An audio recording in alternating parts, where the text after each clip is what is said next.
ప్రతి ఉదయం దేవుని వాగ్దానం అనే కార్యక్రమానికి ప్రేమతో మిమ్మల్ని ఆహ్వానిస్తుంటున్నాను. ఈ ఉదయకాల సమయంలో దేవుడు మన కొరకు ఏర్పాటు చేసినటువంటి వాక్య భాగము 26వ కీర్తన 8వ వచనాన్ని ధ్యానించుకుందాం. 26వ కీర్తన 8వ వచనాన్ని ధ్యానించుకుందాం. నీ తేజో మహిమ నిలుచు స్థలమును నేను ప్రేమించుచున్నాను. క్రీస్తునందు ప్రియమైన దేవుని బిడ్డలారా, ఈ ఉదయకాల సమయంలో పరిశుద్ధాత్మ దేవుడు మనకిస్తున్నటువంటి వాగ్దానము, నీ తేజో మహిమ నిలుచు స్థలమును నేను ప్రేమించుచున్నాను. ఈ యొక్క వాగ్దానాన్ని దేవుడు మనకును మన కుటుంబాలకును ఆశీర్వాదకరముగా మార్చునుగాక. ఈ యొక్క మాటల్లోని అంతరార్థాన్ని, ఆత్మీయ సత్యాలను మనం గ్రహించినట్లయితే, దావీదు ఈ యొక్క కీర్తన రచిస్తూ ఈ యొక్క మాటలను మాట్లాడుతూ ఉంటున్నాడు. మరి దావీదుకి దేవుని పట్ల, దేవుని యొక్క సన్నిధి పట్ల ఎంత ప్రేమ కలిగి ఉంటున్నాడో, ఎంత ఆశ కలిగి ఉంటున్నాడో ఈ యొక్క మాటలను బట్టి మనం అర్థం చేసుకోగలం. అందుకే మరి మొదటి వచనంలోనే మనం గమనించినట్లయితే, యెహోవా నేను యథార్థవంతుడినై ప్రవర్తించుచున్నాను, నాకు తీర్పు తీర్చుము, ఏమీ సందేహపడకుండా యెహోవా యందు నేను నమ్మిక ఉంచున్నాను. మరి దేవుని యొద్ద ఒక ప్రశ్నను అడుగుతూ ఉంటున్నాడు.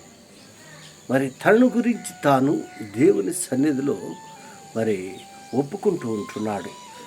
అవును, దావీదు యొక్క జీవితాన్ని మనం గమనించినట్లయితే, దావీదు దేవుణ్ణి అమితముగా ప్రేమించాడు, అమితముగా ఆరాధించాడు, అత్యధికముగా మహింపరిచాడు.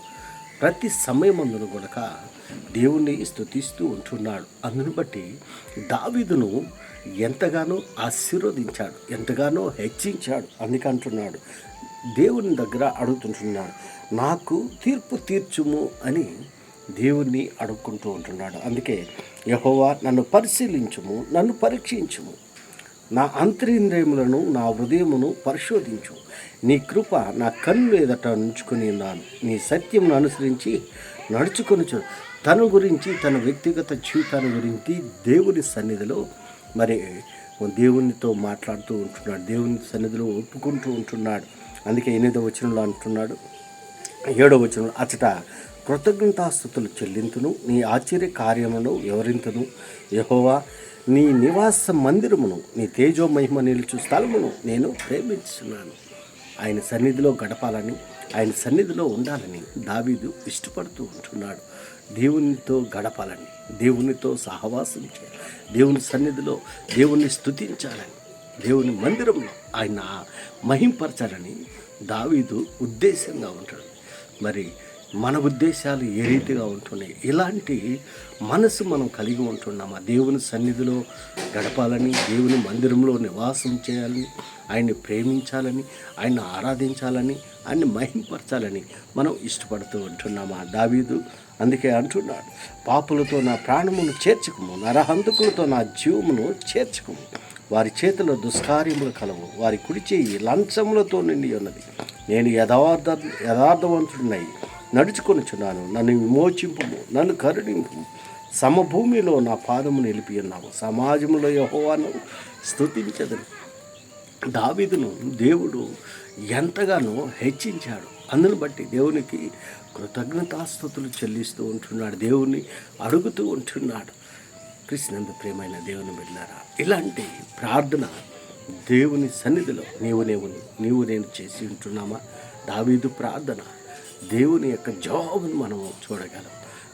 దేవునికి మనం ప్రార్థించినట్లయితే మన ప్రార్థనలకు ప్రతిఫలాన్ని దేవుడు అనుగ్రహించగలడు.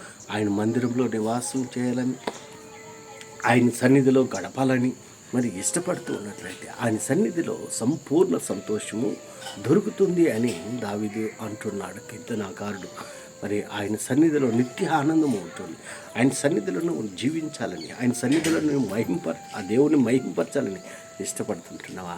అయితే దావీదు వలె ఆయన సన్నిధిలో దేవుణ్ణి మహింపరిచేటువంటి బిడ్డలుగా నేను ఉండాలని ఈ కొద్ది మాటల ద్వారా నేను హెచ్చరిక చేస్తుంటాను. దేవుడి యొక్క మాటలను మరెక్కువగా మీకును, మీ కుటుంబాలకు ఆశీర్వాదకరంగా మార్చను గాక. ఆమేన్.